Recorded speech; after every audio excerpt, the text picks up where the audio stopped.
கர்த்தருக்கு ஸ்தோத்திரம். ஊழியரின் ஊழியத்தை குறித்து ஒரு சில ஷார்ட்டான மெசேஜை பார்ப்போம். எரேமியா 1:9. கர்த்தர் தமது கரத்தை நீட்டி என் வாயை தொட்டு, இதோ என் வார்த்தைகளை உன் வாயிலே வைக்கிறேன். இன்னைக்கு நம்ம என்னத்தை பார்க்க போறோம்னா, என் வார்த்தைகளை உன் வாயிலே வைக்கிறேன்.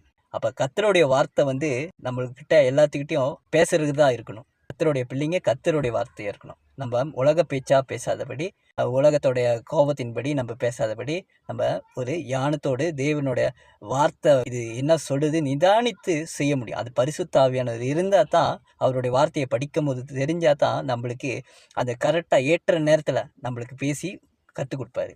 அப்போ இன்னைக்கு நம்ம யாரை குறித்து பார்க்க போகிறோம்னா, பிலியாம நீங்கள் பார்த்தீங்கன்னா, கர்த்தர் அவன் வாயில் வார்த்தையை போடுறாரு. நீ இஸ்ரவேல் ஜனங்களை ஆசீர்வதிக்கணும், சபிக்கக்கூடாது.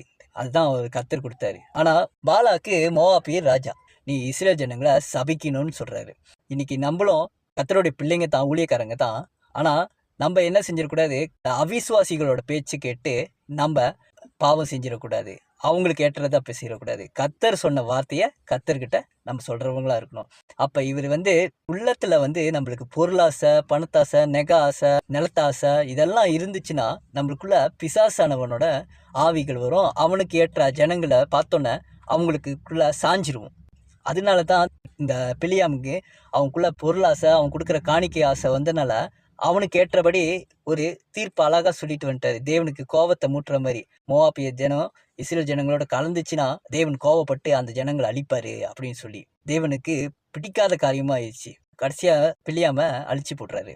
இந்த மாதிரி கூட்டமா இருக்காதபடி தானியேல நீங்க பாத்தீங்கன்னா, பெஷேஷா ராஜா கிட்ட கர்த்தருடைய பாத்திரத்துல நீ ஒயின் குடிச்சதுனால அங்க கர்த்தரை எழுத்துல பார்த்தோன்னே இவர் எல்லாத்தையும் சொல்றாரு, உன்னோட ராஜ்யபாரம் போதுன்னு.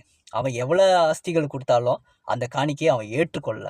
கர்த்தர் என்ன சொன்னாரோ, கர்த்தருடைய வார்த்தை என்ன எழுதியிருக்கோ அப்படியே பேசலாம். தேவன் என்ன செஞ்சாரு, அந்த பெஷேஷாவை அழிச்சிட்டு தானியேல அடுத்த ராஜ்யத்திலையும் அவனை மேல் பொசிஷனை வச்சு கொண்டு தான் உயர்த்தி கொண்டு தான் போறாரு. இன்னைக்கு நம்ம எதுக்கும் பயப்படாதபடி கர்த்தருடைய வார்த்தைய உண்மையை பேசணும். வேலை இடத்துலையும் சரி, ஊழியத்திலையும் சரி, வீட்டிலையும் சரி, பொய்யா மட்டும் நம்ம பேசிடக்கூடாது. கர்த்தருடைய நியாயத்தை நம்ம சொல்லிக்கிட்டே இருந்தோம்னா, அவருடைய செயல்ல எந்த ஒரு கலப்படம் இல்லாம, ஜனங்களுக்காக எக்ஸ்கியூஸ் பண்ணாம நம்ம செஞ்சுக்கிட்டே இருந்தோம்னா, கண்டிப்பா கர்த்தர் நம்மளையும் மேலே மேலே உயர்த்தி கொண்டு போயிட்டே இருப்பாரு. கர்த்தர் நம்மளை கீழே விட மாட்டாரு. கர்த்தர் சித்தமானால் அடுத்த வீடியோல பார்ப்போம்.